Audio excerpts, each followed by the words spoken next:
check recording. There should be a button that's closer. I think it's starting. I think it's recording. Okay. Yep. You should see a timing. It's recording. Yep. Okay.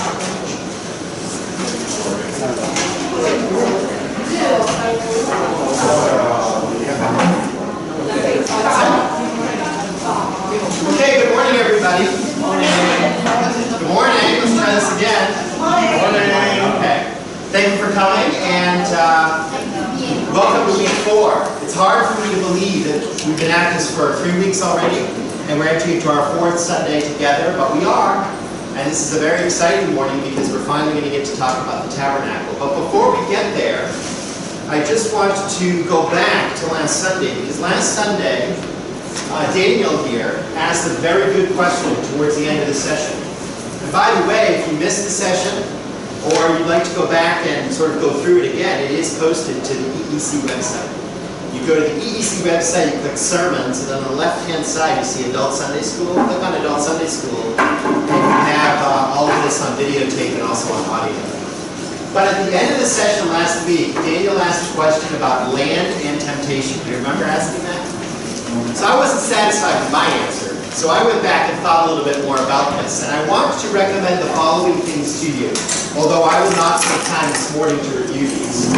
But if you go to the Old Testament text, to the 6th chapter of Deuteronomy, verse 12, and then if you read Deuteronomy 8, 11 to 18, and then chapter 11, verse 16, the Bible says something very specific about land as temptation. And so I think that would be instructive for you to read. And all of these texts are on the notes that you have. So Kitty has given you a handout. All of this is on there. You don't need to write it down. In bold, I have put Deuteronomy 8, 11, 18. The reason I have done that is because this specific text applies quite well to Hong Kong and to the issue of land as temptation. So if you don't do anything else this week, say you sleep through the rest of Sunday school, you sleep through the sermon today, but you go and you read Deuteronomy 8, 11 to 18, I think that'd be pretty good. You've learned a lot. Also, if you want to see an example, Daniel and others, of the whole issue of temptation and land interacting, then go to the 7th chapter of the book of Joshua and read Joshua chapter 7. Because when you get to Joshua chapter 7, there's a whole chapter on the issue of land and its importance, and also the issue of temptation. And then, remember last Sunday, we quoted heavily Dr. Brueggemann's work. And here's what he says about land and temptation. The central question at the boundary, meaning when Joshua and the Israelites stand and look into the land before they take it, that's the boundary. Okay, the central question at the boundary is this: can Israel live in the land without being seduced by the gods, without the temptation of coveting having its way? Can Israel live in the land with all the precarious trust of landlessness? See, when they were landless, they had to trust in God because they didn't have the resources that they needed to live. But now, as they enter the land, the question for them is, can they live in the land and continue to worship Yahweh, the only God, or will they give in to the temptations of the gods small g? And you will see when you read the First Testament text that they often give in to the temptation. They often begin to covet, they often begin to worship false gods. Because they're like us. They sinned, we sinned, and often our attention and focus is not on Yahweh, the only God, but rather it's on the God, small g, of this earth. So Daniel, I offer you that. Maybe the rest of you would enjoy this short study as well. Maybe not. But again, it's there for you on your notes, and I encourage you to read the text. Any follow-up questions on the issue of land and temptation? Okay. Yes? As the Lord said that Israel is his nation, Yeah. his nation, why wouldn't the Lord just give something like come on, telling those leaders, come on, think what the Lord has promised. occasion that the Lord allows His people or His leaders to go on their own? Well, yeah, temptation is, if you're human, you're going to be tempted, both then and now, because the human tendency is to worship false gods. But God absolutely speaks both to the leaders of the Israelite people, like Moses, like Joshua, and Abraham before them. And God makes very clear that they're to have no other gods before Him. They're only to worship Him. But it's one thing for the leader to obey God, which Abraham does, which Moses does, which Joshua does. But then getting 2 million or more Israelites to continue to obey God is very difficult and challenging. To be a spiritual leader is very difficult and challenging, because not only do we, we're spiritual leaders, have to obey and nurture our relationship with God, but then it's part of our responsibility to invite you, the people of God, today in the church, and then the Israelites, people of God, to worship Him and to not give into temptation. And when you read the First Testament, you see that that is a very difficult and challenging thing to do, because people tend towards false gods. Look, I own an iPhone, the 4S. So I own an iPhone, the 4S. I use it every day. I like it. I'm a Mac man. I have my laptop with me this morning. It's got a little apple on the front of it. Right, Adamia? But when I see in the paper this week, people lining up at Festival Walk Mall for the iPhone 6 or the iPhone 6 Plus, and when I see that they don't get one because the Apple Store only gave them to those who had reserved them, Daniel Lowe, Alex Fung, playing around with their iPhone 6 Pluses. And then I see a photo of a woman who's so distraught that she did not get an iPhone 6, that she's weeping and she's crying. I mean, honestly, she looked like a loved one had just died in an air accident or a car accident. I'm reminded of the fact that the people of this world really like to worship gods, small g. Worship of an iPhone is an idol that we sometimes put between ourselves and the God. It's a phone. It's going to have flaws. Wait, get one after the kinks are worked out. You'll make it. People are dying in the world of Ebola. People are in car accidents. People have cancer and die. You know, this is not on the same level. Missing out on an iPhone 6 is not on the same level as those tragedies. But to me, that's a classic example of small gods. And I'll tell you, today, technology is a god, small g. It absolutely is a god. It absolutely detracts us from the God. But I don't want to preach a sermon now, right? That comes later. I want to move on. But thank you for your question. Moving on this week, I want to ask you a question. And here's where you respond. So, prepare to speak. How does God, Yahweh, which is pronounced Yahweh, so this is how it's spelled, Y-H-W-H, this is how it's pronounced. How does He reveal Himself to the sinful Israelite people in the First or the Old Testament? How does God reveal Himself to the people? Give me some examples, please. Fire. Fire? Thank you. Seas. I sometimes can't hear it. The seas? Flood the seas. Okay. Flood. Love? No. Blood. Flood. Flood. Flood. Fire. How else? Cloud. Cloud. Through His prophets, the people.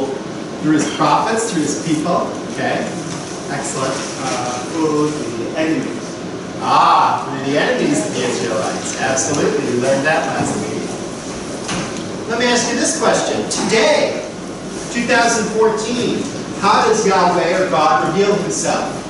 How does He do that? Through His Spirit. Through the Spirit, okay. The Word, Through the church, yeah. the Bible, Through the Bible, yeah. technology, Technology. iPhone 6. Yes, technology. Bible on the iPhone. Bible on the iPhone. 6 Plus edition. Friends. Friends, yeah. For our brothers and sisters. To our brothers and sisters. Yeah, but you're missing a big answer. It's just because it's the morning. Not enough coffee, not enough noodle. Holy Spirit? Yes, and you're getting very close. And Jesus. Yes. All of those answers are true. But primarily the way that Yahweh reveals himself today is through his son Jesus Christ. Through the work of the Spirit, absolutely. And God uses all those other ways, but primarily it's through his son Jesus. See, here's the reality. God is holy, whereas we are unholy. There's not a person in the room this morning or a person who will watch this later this week who's holy. We are naturally unholy. Second of all, God is perfect, but we are imperfect. We're deeply flawed people.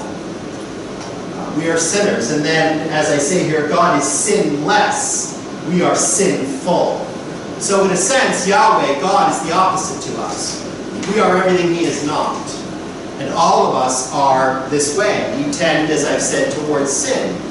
So when you take our unholiness, when you take our imperfection, and when you take the sin that separates us from God, you have a problem. And there is a distance, there is a separation between us and Yahweh, between us and God. And that distance is very serious because we then have to consider, how will God overcome this obstacle in us? What will God do to make himself known and to reveal himself to us? And how is it that we, as sinners, we who are unholy, we who are imperfect, can know a perfect, sinless God? So that really is the major issue that the Bible, of course, takes up and addresses. So the big question that I want us to ask for the next several weeks, actually, and I'll remind us of this, is this one here. How does God reveal himself to the sinful Israelite people? A second way to ask it would be, how does God reveal himself to us today? Okay? So are we clear where we're headed today? Okay, we're going to begin to answer this question, and here's how we're going to do it. We're going to study two major issues. The first is what we call the tabernacle. And this has another name in the First Testament, so it can also be called the tent of meeting. So these names are in a sense interchangeable. Picture a tabernacle with a tent of meeting. And what does the tent of meeting mean? Very simple. It means exactly what it says. A tent where they have a meeting. Now, of course, the person that's meeting with God, we'll get to him in a minute, and God, of course, how God reveals himself in the tent, we'll get to that as well. But that's all it means. You do not need to have a PhD in Old Testament history or theology to know this. Tent of meeting is a tent where there's a meeting. And then the temple. And with my Old Testament overview a couple of Sundays ago, I gave you that chart. Again, if you don't have it, you go to etchk.org and you download it. But we talked about the temple being built by... See, we're not totally sure, so we're kind of soft on that. But you were right, built by? Solomon. Yes. King Solomon builds the first temple.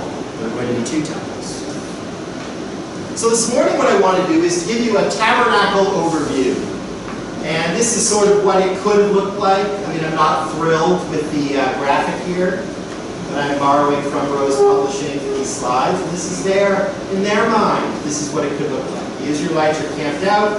Here's the tabernacle, the tent of meeting. And here's the pillar of fire by night, which is a cloud by day. Furthermore, by way of overview, here's a look inside the temple, tabernacle. We're going to cover all this, so stick with me, but just by way of overview. Here's the gate, the main entrance. Okay, and then you come up here and you have an altar here, which is very important. We'll talk about the importance of the altar. When you move up here, you have a laver. Does anybody know what that is? Most of you used this morning at your home. Toilet? Not a toilet? Yeah, it's like a basin. It's a place for you to wash your hands and your whole body to purify yourself. Again, most of you use that this morning. Then we we come in here to the actual tabernacle. And we have several key parts of the tabernacle. This is the table of bread right here. This is the lampstand right here. How many of you recognize that from today? Yeah. In the synagogue, exactly. It's also called, what's it called today? Yes, a menorah. Not only does this young man have a tie on, which is great, but he has the answer, menorah. And then we have the altar of incense here, very important. And of course, we have the Ark of the Covenant. And this is where the Lord meets through the cloud, through the pillar of fire with his leaders. So, this is an overview, and I'm going to move into it now. And what I'm going to do this morning is I'm actually going to start at the most important place, and then work my way out to here next week and in the weeks that follow. Okay, so this is all very important. These aren't just pieces of furniture shoved in there. But every single one of them has importance and spiritual meaning. And if you say to yourself, where did he come up with all of this? Okay, all you got to do this week is open your Bible to Exodus and read the entire book. I did that this week. It was very refreshing. You'll see all of this written about in the book of the Exodus. Any questions thus far? Okay, so let's move into it then. What is the tabernacle? Well, to begin with, I've said some of this already.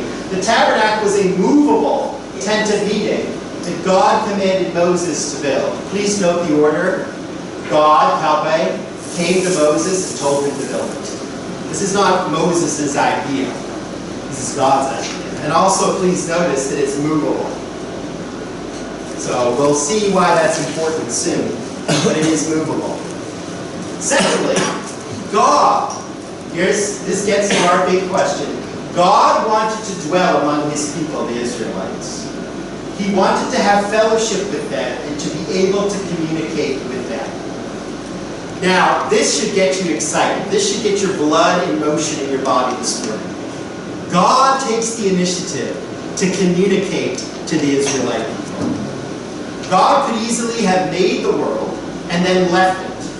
And there's many people alive today who believe this is what he's done. But this is not true. We as Christians, of course, believe that God made the world and everyone in it, and now he comes to the world and communicates to us. Today, through Jesus and the voice of the Holy Spirit, in times past through the tabernacle. See, God wants to have fellowship with us. He is not distant. He is not unknowable. God is with us. And the tabernacle and its courtyard, I said everything's important, were constructed according to a pattern set by God, not by Moses. And so God is very specific about what God wants. And if you're an architect, if you're a builder, Exodus will interest you a lot because it deals with the specific measurements. As we'll see, it deals with the type of wood to be used.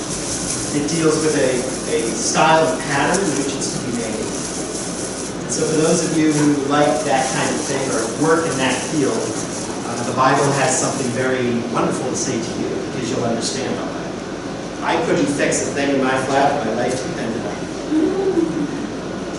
it. So continuing, what is the tabernacle? Just giving you an overview. We study the tabernacle to understand the steps that the Lord laid out for a sinful people to approach a holy God. So again, remember what I said earlier. God is perfect, we are imperfect. God is sinless, we are sinful. And so God has to design a way to have fellowship with us. And God is the one who lays out these steps, as we'll see. The tabernacle was built approximately 1440 BC, before Christ, a long time ago. And it was used from the time of the Exodus until the time of King Solomon when the temple was built. How many of you remember when King Solomon built his temple?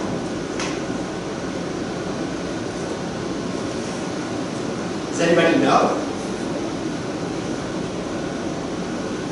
Okay. If you go back to your notes from a couple weeks ago, it's there. It's in those notes. Then the tabernacle was the center of the Israelite camp. The 12 tribes of Israel camped around in a special arrangement. Remember we talked about the 12 tribes of Israel?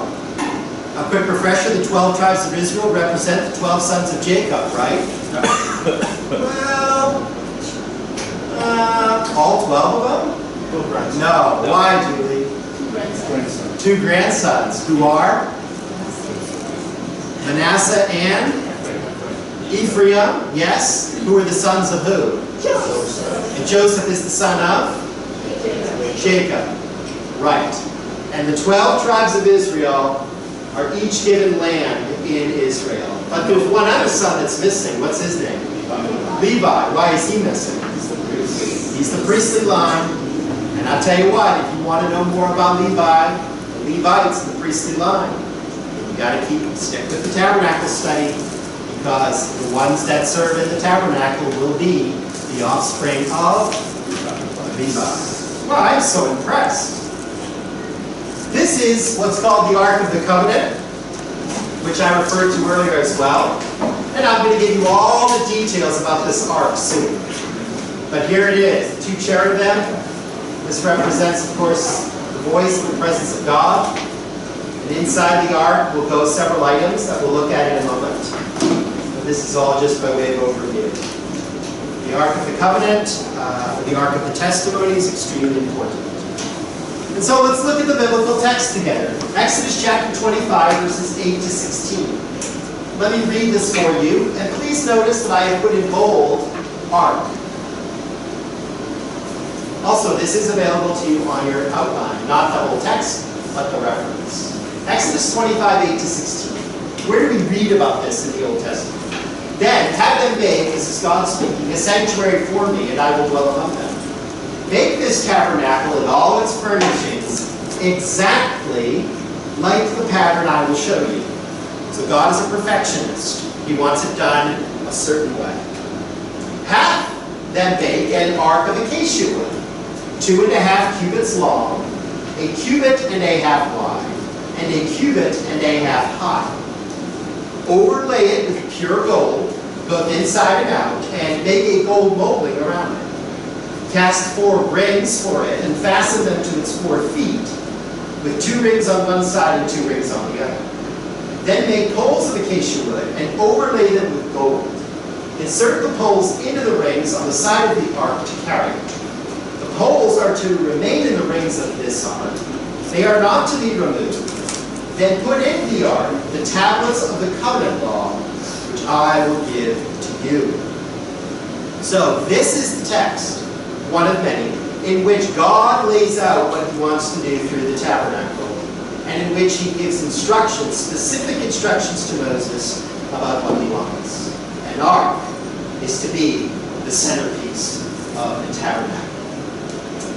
Now, why acacia wood? If you read the text quite a bit, you'll notice that this wood is often referred to. A couple of reasons why the use of acacia wood is important, for those of you who care. Number one, it's the only kind of wood that was really available to the Israelites in the wanderings. Remember, they're in the desert. And so it's not like they have all kinds of trees available to them in that kind of climate and environment. So God takes what's available to him, and he uses it. Second of all, acacia wood is a dense, strong wood, and it is very good. It's a very strong wood that lasts a long time, number one. And it's going to need to last a long time, like some 400 plus years. And also, the insects don't do well in the wood. So it's insect repellent in a sense. The insects cannot move in there and destroy it. And if you've ever owned a home, maybe elsewhere, or you've worked with wood somewhere, even in Hong Kong, you know that insects are real mafan. They're real trouble. So God is practical, okay? He's very pragmatic. He works with what he has, and he asks them to build an acacia. Now, how many of you know what a cubit is?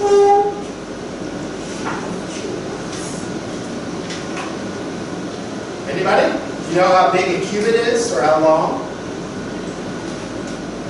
Well, I reached into our drawer. Believe it or not, we own one of these. How many of you own one of these at home? Yes. Aren't you impressed that I even have one of these? This is what's called a measuring tape. And people use these to do things around the flat or around the house. So what I'd like to do is, can somebody come up? Oh, perhaps Charles, since you stand there. Just stand there, Charles. I want you to hold on to this, okay? Thank you very much, brother. Okay, and I want to go to, how far do I want to go? I want to go to right here.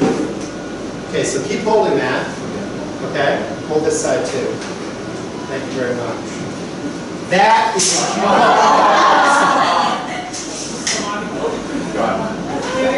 I'll do 1.5 feet. I'll do a couple. Let's test Charles. Let's see how good Charles is at this. 1.5? 1.5 feet. Yeah. Right.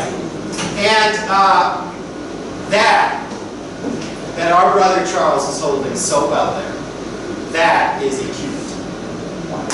1 cubit equals 1.5 feet. So, you can do the math. Don't even think I'm going to stand here and do this math. Okay? Remember my math teacher story. Some of you know it. I'm not doing this. But somebody here is smart enough to already have figured out that if 1 cubit is 1.5 feet, then 2.5 cubits long is 1 yard. 3 feet and 3/4. We have a lot of confusion. A lot of disagreement. Too early in the morning. But does that give you a sense for how big this ark is to be? Okay, so you're not talking about a gigantic, all-consuming, sort of IFC on its side type ark. You're talking about a very manageable size, because remember, this ark also has to be moved. And this is why God tells Moses to fasten those rings on it and put the wood poles through it. Okay, so again, if you want to have a sense for what the text is saying about the tabernacle, you've got to read it. And all of it is there in the book of the Exodus. All I did was read the book of the Exodus and prepare the slides. Okay, so all of you can do this, and all of you can take what you learned today and you can pass it on to other people who are not doing it. Reading the Bible and making sense of it is very straightforward. Yes, question? If the Israelites are moving around so often in the desert, how do they have the materials? Like all the gold and silver and the bronze to build all this stuff? Right, where does that come from? When they left Egypt, they have all these stuff. Right, so the Israelites, prior to going on the Exodus, or the wilderness wanderings are in Egypt, and they gain access there. I mean, they're there a long time, and they gain access there to these types of things. But ultimately, where does it come from? It's like an offering that the people give. So you'll read in the biblical text that when Moses calls for gold, for example, he actually receives more gold than he needs. And the people bring it and give it. Simple, everyday Israelites like you and me today.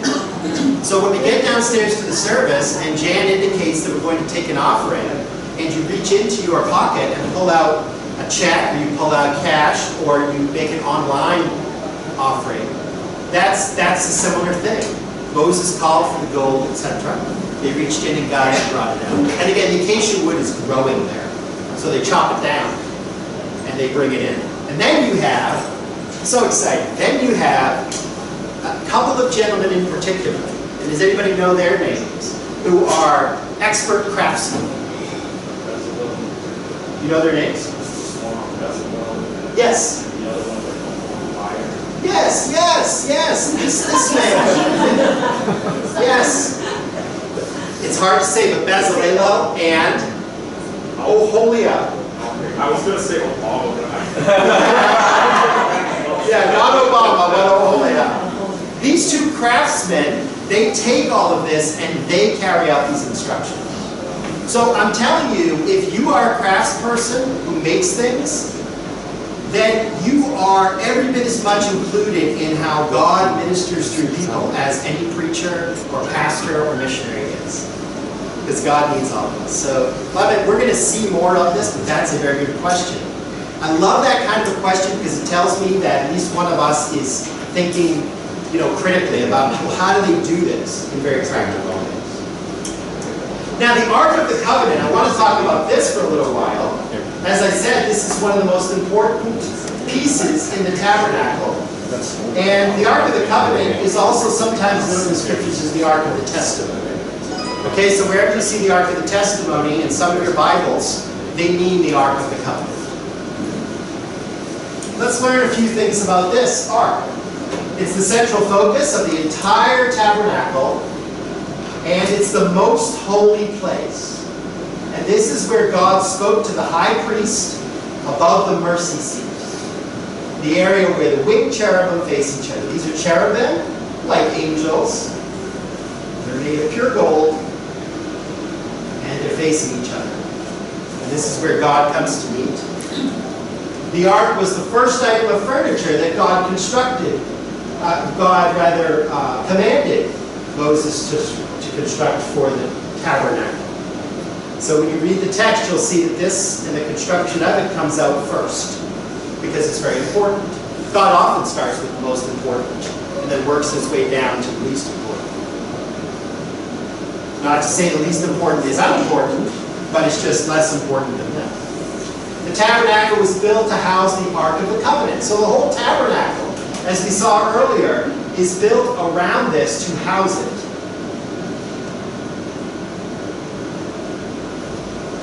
It was the place where God met and talked with Moses. He said this.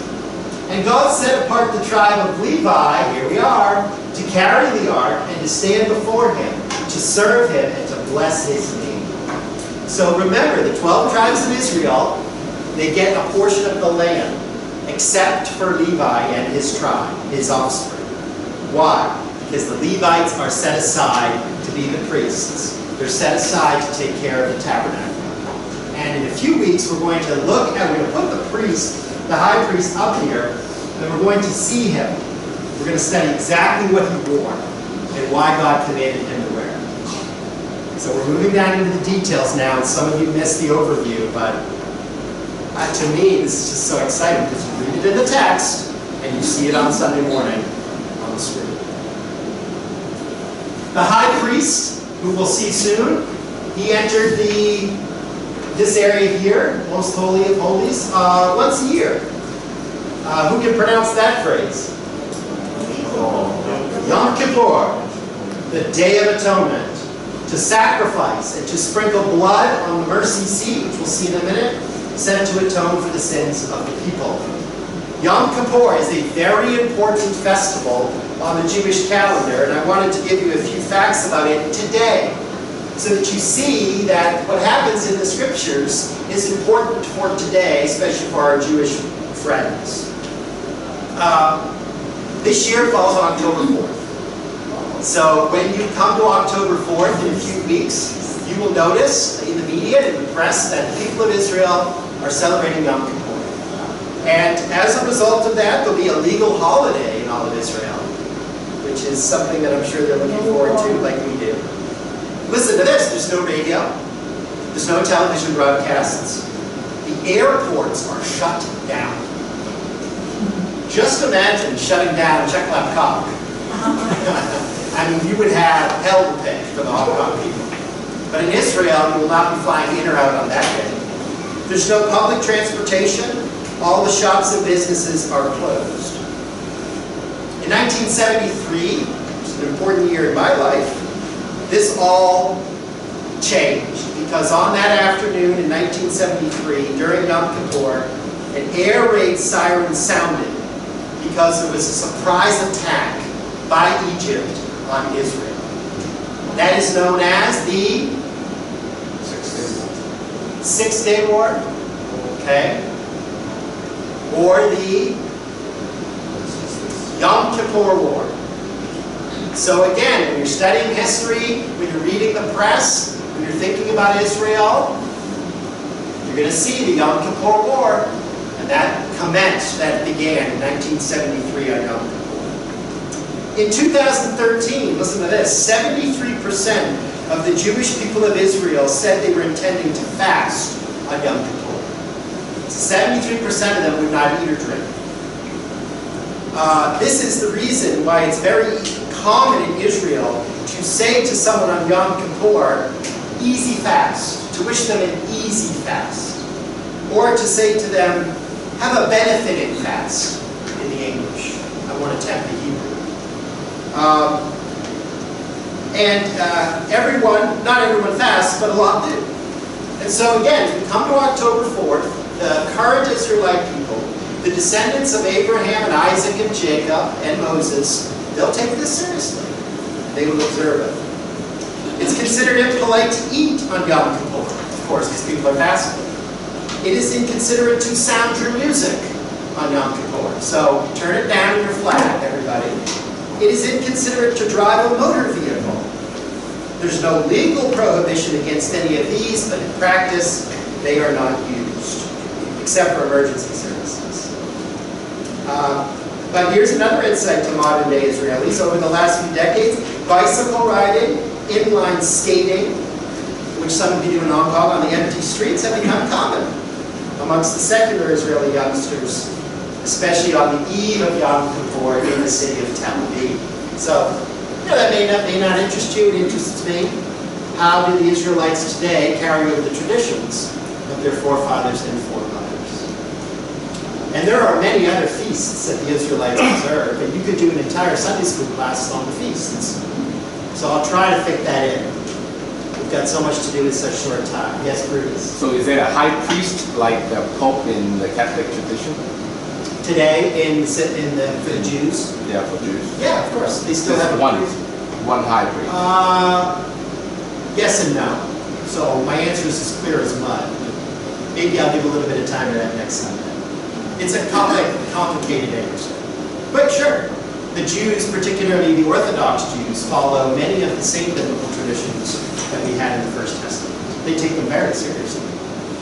Of course, the Jewish people are like Christian people. Certain Jewish people are Orthodox, and they take their faith very seriously and follow it closely. Many evangelical Christians are very serious Christians who take our faith very seriously and follow it very closely. Many Christians do not.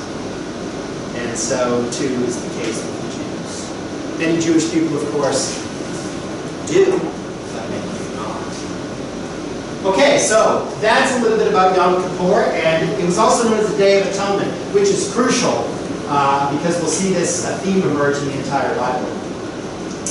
Once this happens, once there's a Day of Atonement set, once Yom Kippur is established, then friendship between God and His people was restored.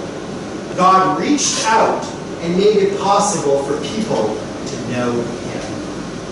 See, God sets this up, and He does it so that He can know people, so that He can have fellowship with people, so that He can make friends with people.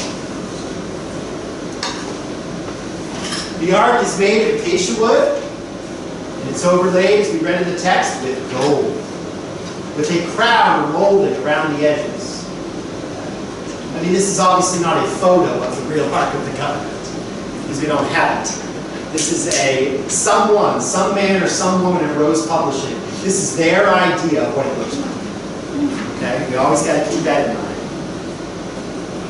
Carrying poles, as we read in the text, were made. Here's the rings. The 4 golden rings are there, the back side. The poles were overlaid with gold. And they're put through there. Why? So that the priests can carry the ark. And they're not allowed to touch the actual ark. So they have to carry the ark on a pole. So it's this section here that they're allowed to touch. If any of you have ever been to a funeral, sometimes, at least in the West, there will be a funeral and they'll have what's called pallbearers. Yeah. These are men and sometimes women who will take the casket of the body and they have to do it properly. In the military, this is often practiced well. And they will lift up that casket and then turn and they'll put it on their shoulder. Now, you probably don't want me carrying your casket, but big, strong-armed men and women. And then they will take the casket out, sometimes even downstairs and out of the church or funeral home. And that's sort of like this. Different, but what I mean is the way that it's carried. Except that they have poles that they rest on their shoulders and carry it that way. So, God takes this very seriously. If you touch it, you'll die. You mean you touch the main body or the... Yeah, the main body, not the pole. But not anybody can touch the pole. Yeah, sure. But if the right priest is touching the pole, he's okay. But if he slips, if he intentionally touches the main body of the ark, it's not good. Because God is holy. And that ark is home. Okay? The mercy seat was placed on top of the ark, which we read about. And here we are in the cubits again. See, when a lot of Christians get to the cubit language in the Bible, what do? Skip it. We just skip it. We're reading along, and here comes cubit. Okay, here I am. We just skip right over it. So I put this up there hopefully to help you. And here the math is already done for you. See how easy this is? See how kind I am? 2.5 cubits long, 45 inches. By 1.5 cubits wide, 27 inches. By 1.5 cubits high, 27 inches. Or if you prefer centimeters, there you go. You can read about this.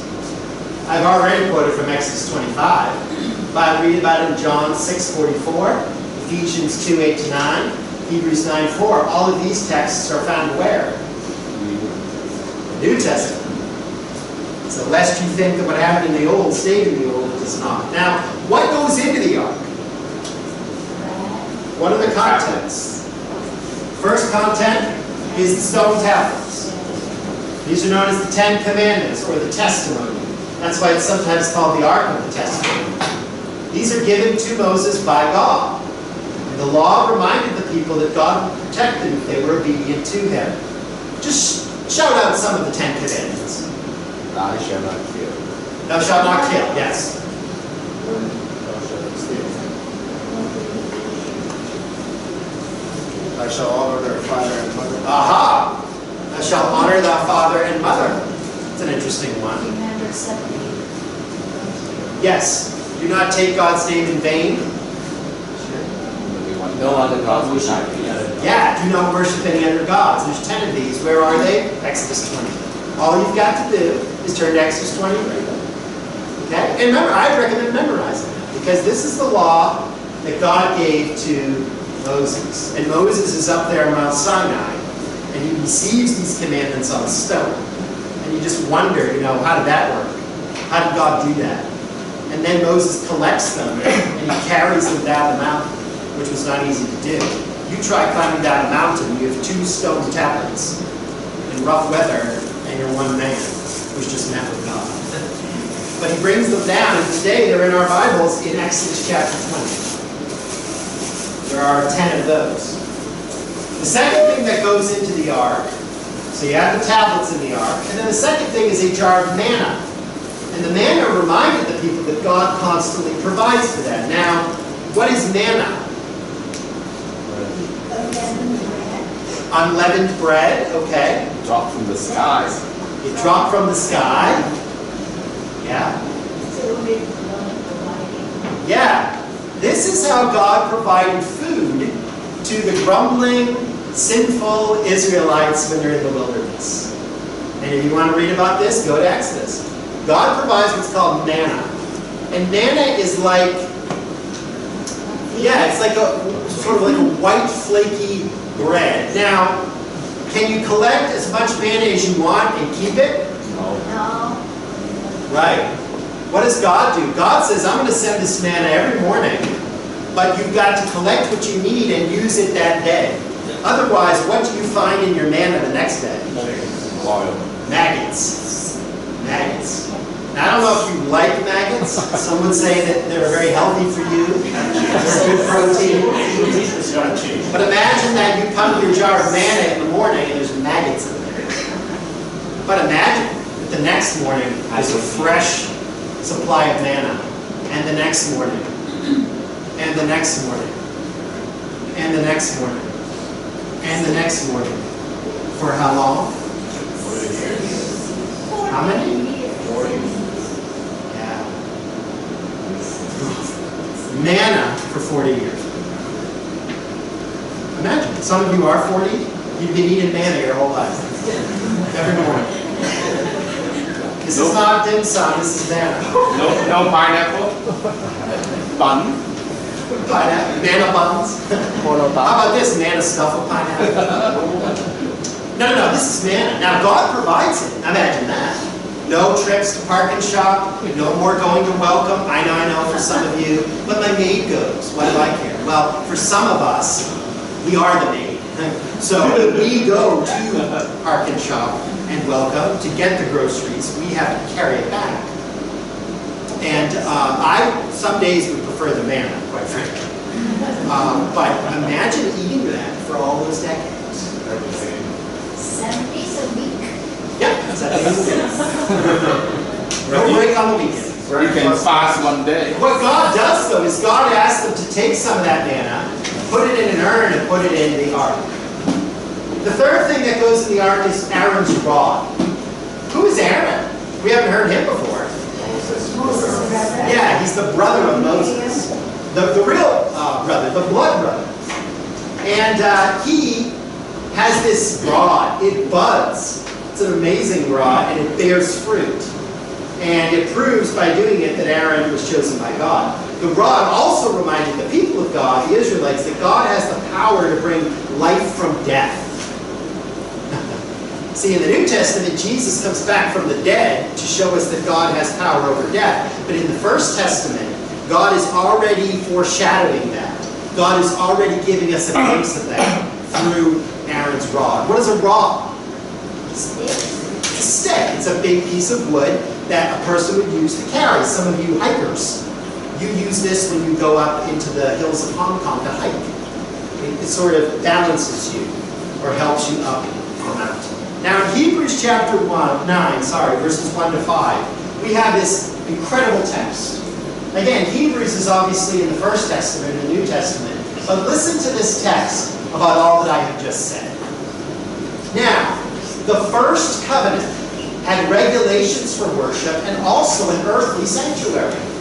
A tabernacle was set up. In its first room were the lampstand and the table with its consecrated bread. This was called the holy place. Behind the second curtain was a room called the most holy place, which had the golden altar of incense and the gold-covered ark of the covenant. This ark contained the gold jar of manna, Aaron's staff that had budded, and the stone tablets of the covenant. Above the ark were the cherubim of the glory, overshadowing the atonement cover. We cannot discuss these things in detail now. So the writer of the Hebrews, all those centuries later in the First Testament, recounts the Ark of the Covenant, and he recounts what is inside it. Isn't that awesome? And this is the kind of stuff, like when I'm at the office preparing, or I'm at home thinking about it, I get very excited. Because this tells me that God is God, and God has been communicating with us, God has been seeking us, God has been building fellowship with us for all these centuries. Both in the biblical text from covenant to covenant and also today. I don't sense the same excitement when I look at you, to be quite honest, but it could